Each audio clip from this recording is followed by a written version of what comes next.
I'm Michon Boston. And I'm Tequina Boston. Invite historical drama fans you know to subscribe to Historical Drama with the Boston Sisters wherever they enjoy their favorite podcast. Subscribers receive notifications about new episodes and bonus content.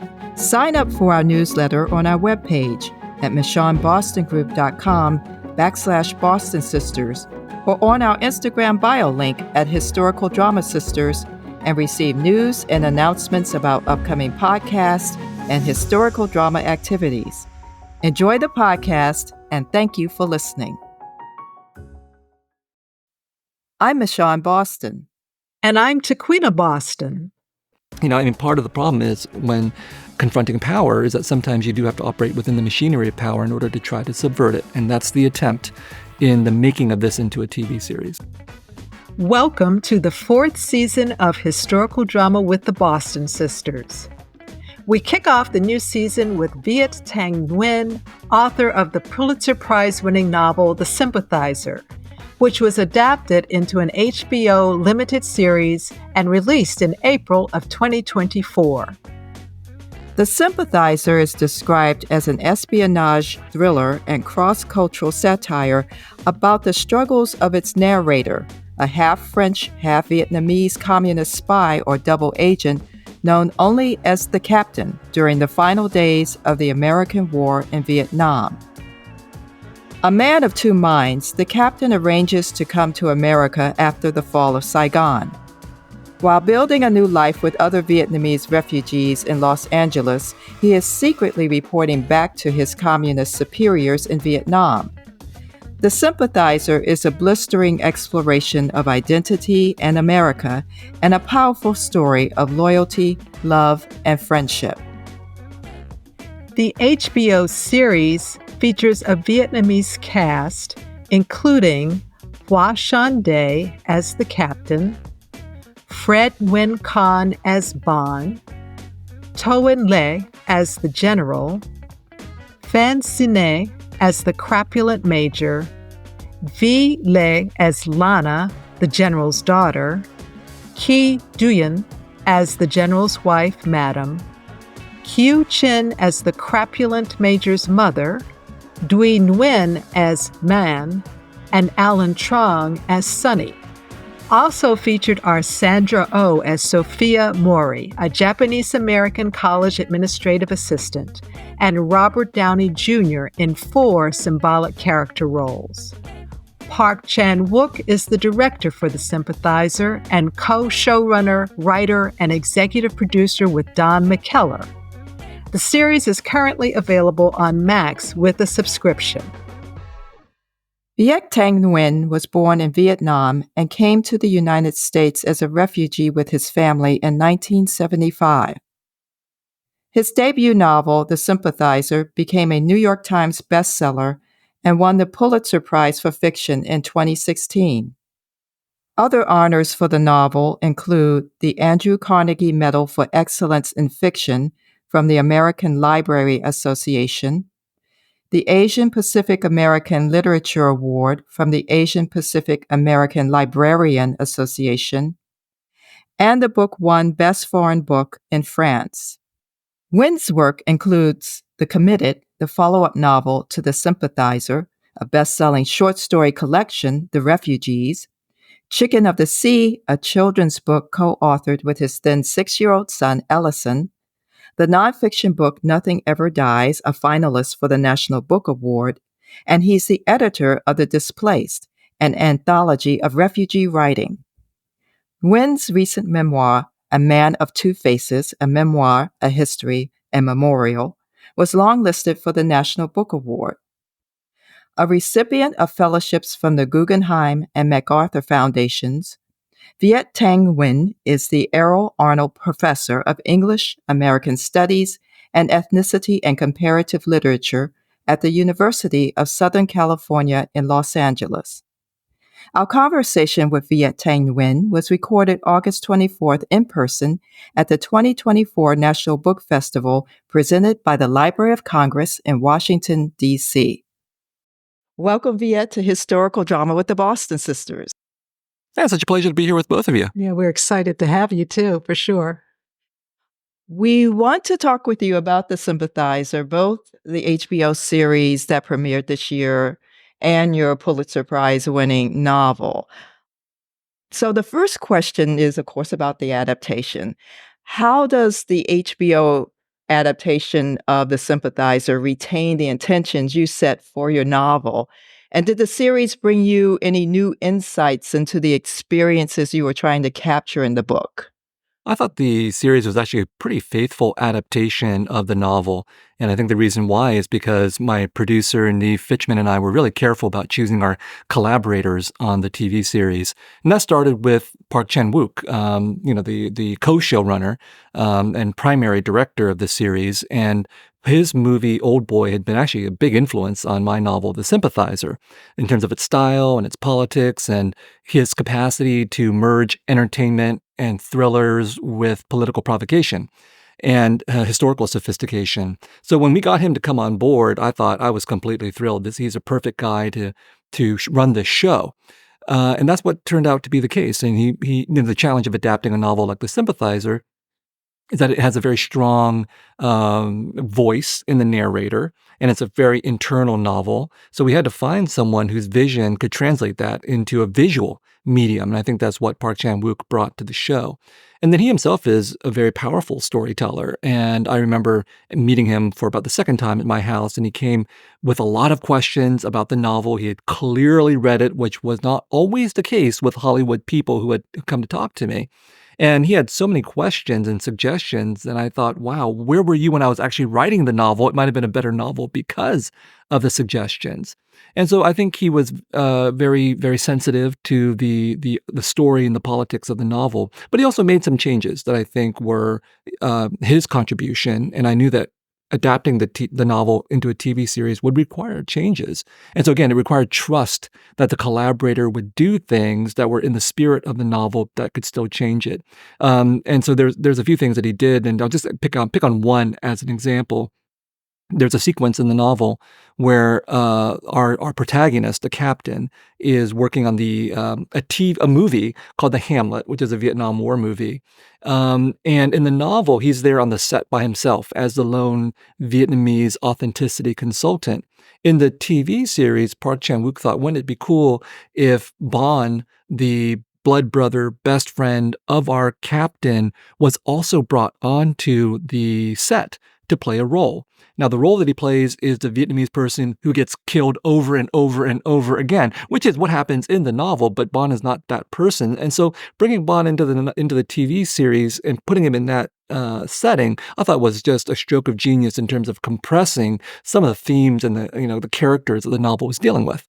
Yeah, and also dealing with Bon's healing process through that film, which was still hilarious. I thought it was wonderful. I actually wanted that role for myself because I was asked, do you want to be in there on a cameo? And I said, yeah, I want to be the person who gets killed. And I thought that would be appropriate for the author. But Park Chan-wook in his infinite wisdom said, no, we're going to put you in there as a photographer, as the person who frames the shot in which all the characters of the story appear. So, I mean, narratively, that makes sense, but it wasn't quite as funny as I imagined it would be. Well, a little bit of what they call an Easter egg in a film, right? So we're noticing as we do our podcast that representation really matters. But it's interesting in The Sympathizer, there's a little twist on that, and I'm speaking specifically about the choice to cast Robert Downey Jr.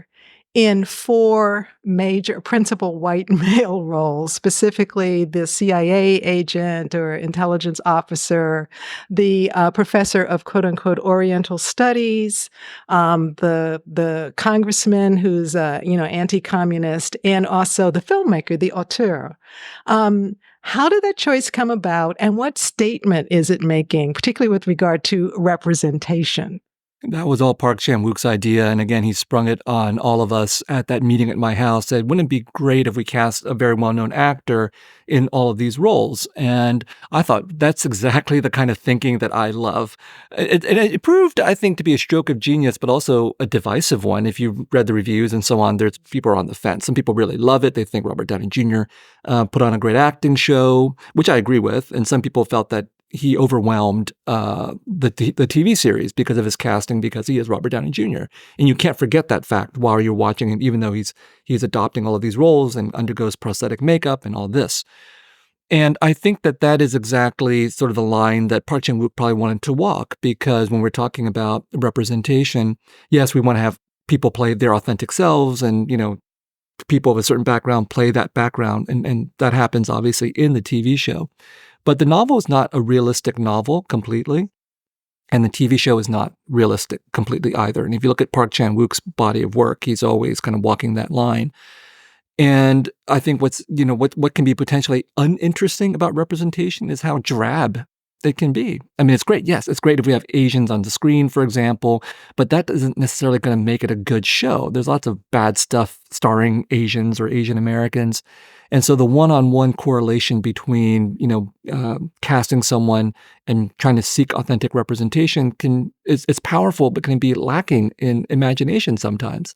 And so I think Park Chan-wook really wanted to go there and question our notions of representation.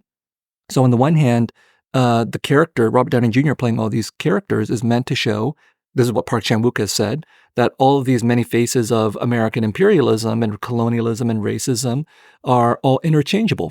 And which is actually a point that I make in the novel when there's a moment in the TV series and in the novel when our protagonist walks into a room of white guys and says, I'm encountering the most dangerous creature in the history of the planet, a white man in a suit. And that's exactly the point, we as people of color, Black people, or as Asians have always been cast in the white imagination as interchangeable. Here's a reverse of that gaze that's taking place. And that's unsettling for some people. Yeah, I thought it was genius. Pop culture definitely plays a very important part in the captain's growth and his experiences. Talk about how American pop culture functions in the story of the Sympathizer. I grew up in American pop culture, as I think all of us did who grew up in the United States. And, it's obviously very entertaining. But also, of course, pop culture in the United States is deeply racist and misogynist and classist and all of these things. It embodies all of the power of inequality and ideology of American society. And if you don't happen to fit in some way, you're going to encounter friction with pop culture. And that was my experience growing up, that I loved American pop culture until the moment I realized it's also really deeply anti-Asian and anti-Vietnamese and so on. And at a certain point, I also realized that American pop culture generally, but Hollywood specifically, is the unofficial ministry of propaganda for the American military-industrial complex. So how can we talk about both things at the same time? That this pop culture is a form of entertainment, but also a form of real power, soft power in the service of hard power. And so that's what the Sympathizer satirizes with its section on the making of a Hollywood movie. And it's a very serious critique, because it's meant to be very funny, but at the same time, it's very clearly demonstrated that Hollywood is going to soften up the world with its depiction of American bombs on screen, which is great entertainment until you are subjected to those American bombs. And so the irony of adapting the novel into a TV series, of course, is that now we are in the belly of the beast. We are in the machinery of pop culture, making a satire of pop culture. And there's really no way of getting around it, I think. There's a way of getting around it. Don't adapt your novel. But I wanted to do that, and we can get into why. But, part of the problem is when confronting power is that sometimes you do have to operate within the machinery of power in order to try to subvert it. And that's the attempt in the making of this into a TV series. Why did you want to adapt it into the novel into a TV series? Well, of course, the crass reason is money, but the not so crass reason is that I was growing up watching all of these American movies about the Vietnam War and American movies about many things, and realizing that these movies had an enormous impact on my own psychology, my own emotions, who I was as a person, American as a man. And so I realized the power of pop culture. And so I thought it would be a worthwhile negotiation, risk, to adapt adapt the novel into a TV series, because now, the reality is obviously that a good novel might be read by tens of thousands of people, and a bad TV series will be watched by hundreds of thousands, maybe millions. And so we'll take a risk. We'll try to adapt this, and maybe the story of the Sympathizer will be seen by so many more people, including Vietnamese and Asian Americans who might be inspired by it. And I watched it because I have seen so many Vietnam movies, and I said, let me get another perspective of this. And for many years, I saw the cover of your book in bookstores. I was like, oh, that's interesting. So sometimes for me and for our audience, our listeners, a series will lead us to the book. And I just have to be resigned to that. It's like, I mean, ironically, of course, people were happy that The Sympathizer was published and that it won a Pulitzer Prize. But honestly, the number of people who were excited that it was turned into a TV series sort of outnumbers all of that. So that's just the reality of the social media cultural landscape that we live in. And authors just, that's the choice that we have to confront. That sometimes, turning a novel into a TV series or movie will bring more readers to the book itself. Yeah, absolutely. So one of the things that is said about the book and the series is that it's about identity. And the captain feels very contemporary in our time for someone who's holding multiple identities. He has a Vietnamese mother, a French father. He's both working for the revolution, but he's a spy, so he appears to be working for the American intelligence. And he becomes a refugee and an immigrant. And in that sense, he's really holding multiple identities. So what does, what he's holding in terms of his identity, what is that helping us understand about identity in our own time? For me, I certainly felt some of that when I was growing up. I'm not mixed race, but I felt that I was Vietnamese spying on Americans, and I was an American spying on my Vietnamese parents. So that experience of duality, of double consciousness, and so on and so forth, I think is a very common experience for many people who are cast as minority for whatever reason in some way. And then I also encountered many people in university who were themselves literally mixed race. And the experiences that they related to me of how difficult that was really had an impact on me because it made me question these notions of fixed identities that are so comforting for so many of us. These fixed identities can be used to affirm us, and they can be used to denigrate other people. So the novel is many things, and so is the TV series. But yes, one of the things that it does do is to question our fixed notions of identity, whether those are about race and culture, or whether those are about politics and ideology. And of course, for our protagonist, the captain, all of those things are brought together. Speaking of the series and also the series bringing people to the book, what insights and understanding do you hope audiences and even readers will take away about Vietnamese identity and history from watching the series? Well, we'll stick to the series. And we're especially interested in your hopes regarding the impact for young Vietnamese living in the diaspora, for whom the story is history and not direct experience. Well, I think for everybody, the story is history and not direct experience. I mean, the Vietnam War generation is in its late 70s to 80s and onwards at this point, whether we're talking about the Vietnamese or the Americans. And if we speak, about the history of the Vietnam War in the global imagination, it's a very narrow memory of either the Vietnam War is a bad war, or the Vietnamese as fighting this romantic revolution against the French and the United States. And the complexity of Vietnamese people and experiences has sort of disappeared in all of that. So besides the fact that I think that hopefully the series is entertaining as a spy thriller and a cultural comedy and all that, I hope that people come away with at least a slightly better historical understanding of what actually took place during the war, but also afterwards. I think part of the way that we understand war is that it only takes place during a certain time frame. The war begins, the war ends, and one of the points that this TV series makes is wars don't end simply because we say they do. Vietnam War ended in 1975, but Americans were fighting that war over and over again in their memory for decades, still doing it to a certain extent, and so were the Vietnamese, the winners and the losers. But finally, I think, the impact of this TV series is also about the importance of having stories told from a certain perspective.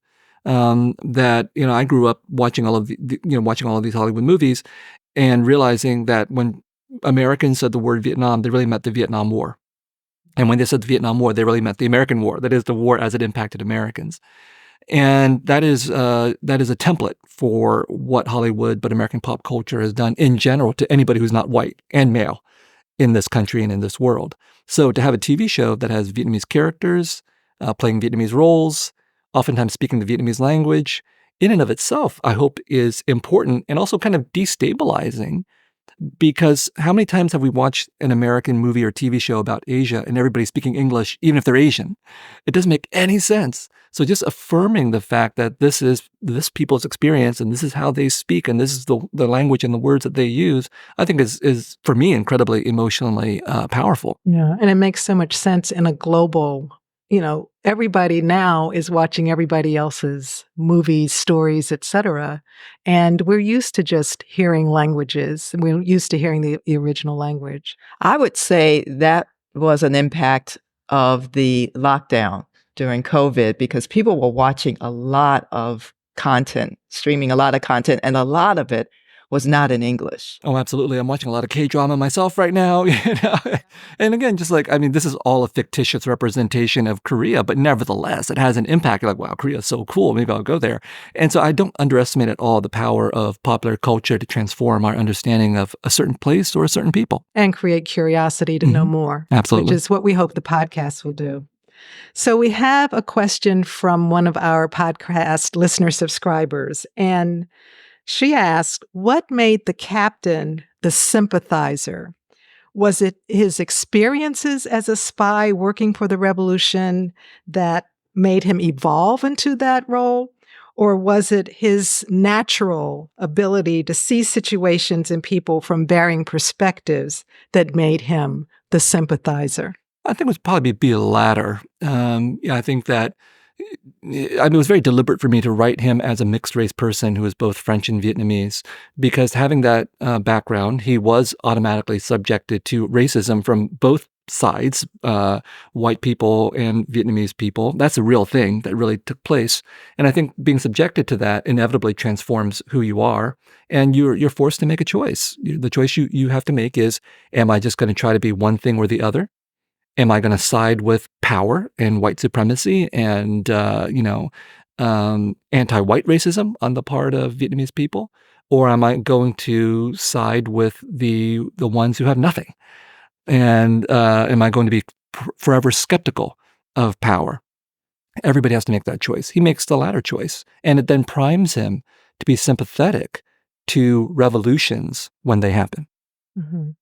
Wow. Well, thank you, Viet, for having this conversation with us about the Sympathizer. We're looking forward to reading your other writings, including the Sympathizer sequel, The Committed. Is that going to be a limited series? I have no idea, but I hope so. As I said, the Sympathizer was designed to offend everybody except the French, and The Committed offends the French. Okay. Well, we're looking forward to it. Thank you so much. You've been enjoying Historical Drama with the Boston Sisters, a podcast where we talk about historical drama series and films as windows to the past and mirrors of the present. Visit our webpage at michonbostongroup.com/Boston Sisters. Share this podcast. Join our historical drama community by signing up for our newsletter to stay up to date on future episodes and bonus content. Now, back to our podcast conversation. I'm so happy that we got the opportunity to talk with Viet Thanh Nguyen, thanks to the Library of Congress National Book Festival. Let's talk a bit about what we took away from the conversation and the Sympathizer story. First of all, I have to say the director Park Chan-wook's adaptation really felt like a faithful translation from the page or the novel to the screen and captures the tone of the novel and the intention of the author, Viet Thanh Nguyen, in terms of the satire, showing the impact of the American war in Vietnam on the lives of Vietnamese people in Vietnam, but also most particularly in the United States, those who came as refugees and immigrants after the fall of Saigon in 1975. And whereas most of the films that Hollywood produced about Vietnam showed the experiences of the war in terms of its impact on American soldiers and veterans, this really was the impact of that war in the lives of Vietnamese people.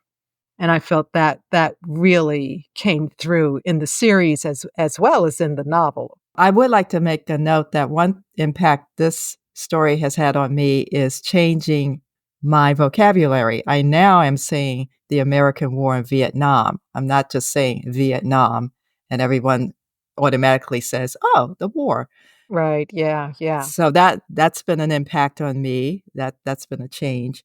But one thing I was very pleased to hear is how Viet was involved in the creative process for this series, this adaptation, from the beginning. He wanted a director. He wanted Park Chan-wook. He got Park Chan-wook, and Park Chan-wook was on board with the themes of the book. And as he mentioned to us, he actually read the book. So that was, to me, good to hear. I was glad to hear that. The other thing that I was glad to hear was that some of the changes, as you mentioned, Park Chan-wook made, he was open to, and in fact, amplified some of the themes in this book. He wasn't going off, in a different direction from the themes of the book. He was amplifying certain things and what was happening with the characters in their life. We did stay for the entire festival. We went to the final program, the last program, which was a panel discussion themed for the 100th anniversary of writer James Baldwin's birth.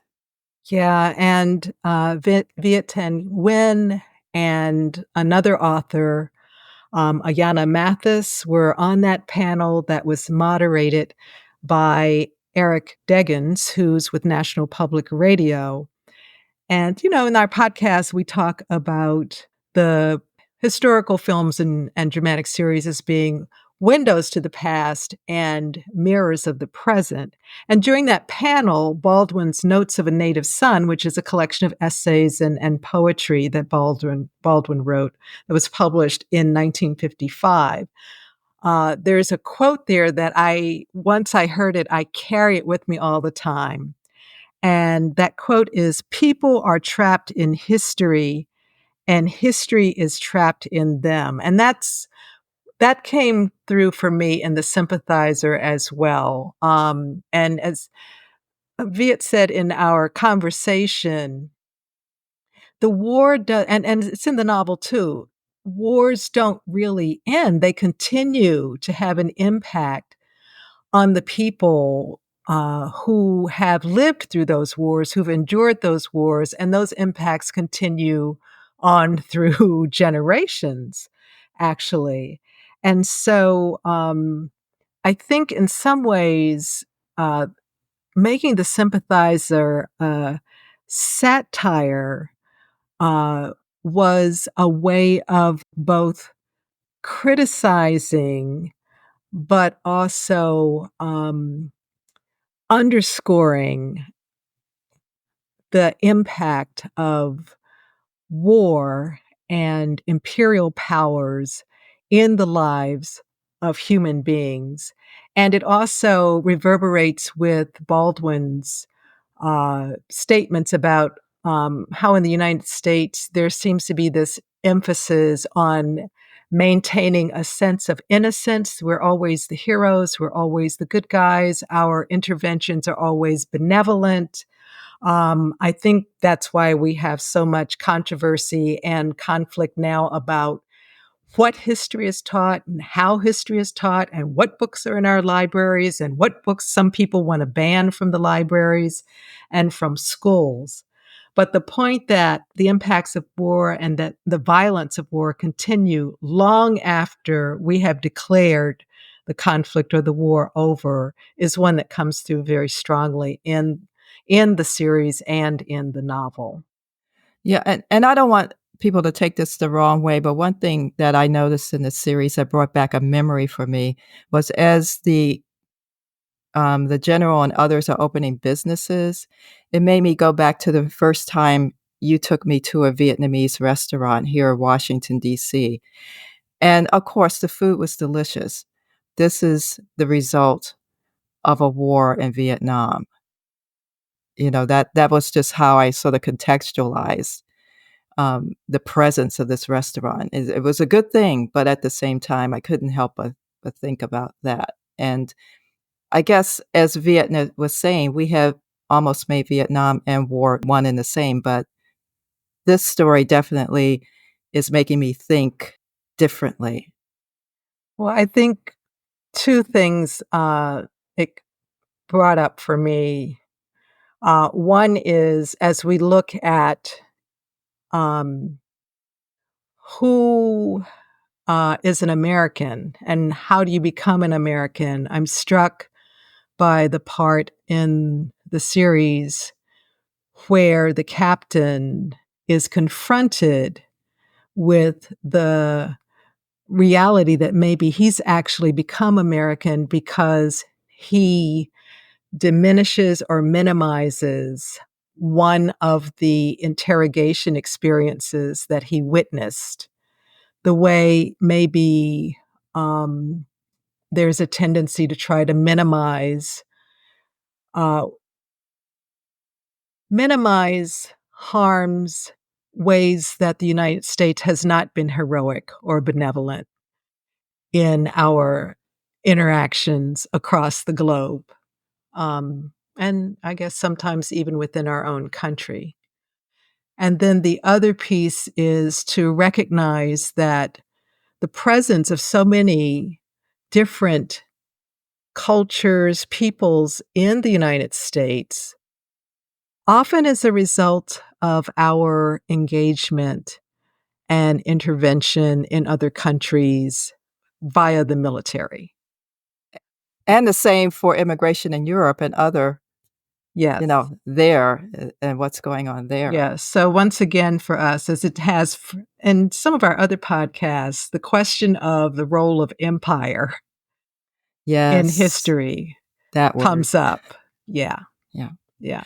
Well, I'm definitely looking forward to reading the sequel to The Sympathizer, The Committed, to know what happens to the captain in Paris and how that relates to that part of his identity, his French identity. And as Viet says, what he did with the Sympathizer for America, what has he done with the Committed for Paris or for France? Yes, since now that the Vietnamese and the Americans have been offended.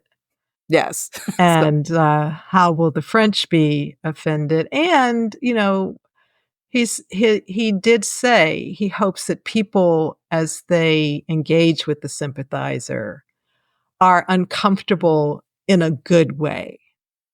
Yeah. And I think that's an important takeaway, to go ahead and, if you're feeling uncomfortable, to explore why that is. And I also appreciate that even though no one is innocent in the Sympathizer, it doesn't mean that we sit back and just accept what is as how it has to be. Yeah. We want to give a special thank you to the Library of Congress for hosting us during our conversation with Viet Thanh Nguyen at the 2024 National Book Festival in Washington, D.C. The festival's theme this year, Books Build Us Up, explores how reading can help connect us and inform our lives. Visit the National Book Festival webpage on the Library of Congress's website at loc.gov for more information about the annual book festival and to stream videos of the festival's guest authors. The HBO series, The Sympathizer, based on the Pulitzer Prize-winning novel by Viet Thanh Nguyen, is streaming on Max. Subscription fees will apply. Historical Drama with the Boston Sisters would love to have your support. Here are some ways you can support this podcast.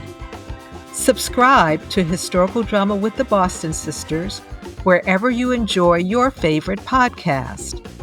Leave a review. Give us 5 stars. Purchase the novel The Sympathizer and other books from the podcast affiliate bookstore. Go to our webpage at michonbostongroup.com/Boston Sisters and click on the affiliate bookstore link. Your book purchases support this podcast and independent booksellers. While you're on our webpage, sign up for the e-newsletter to stay up to date on new podcasts, bonus episodes, and historical drama-related activities. Share this podcast with someone you know who will enjoy the conversation. Follow us on Instagram at Historical Drama Sisters and on Facebook at Historical Drama Boston Sisters.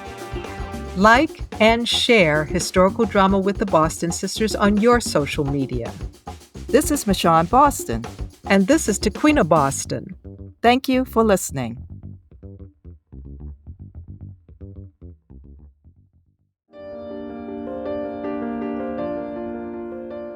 We hope you enjoyed this episode of Historical Drama with the Boston Sisters, a podcast about historical films and series dramas. Visit our webpage at michonbostongroup.com/Boston Sisters. Tell us what historical dramas you're watching. Who knows? We may do a show about it. Sign up for our newsletter, subscribe to the podcast, and share it with the people you know who binge on historical drama.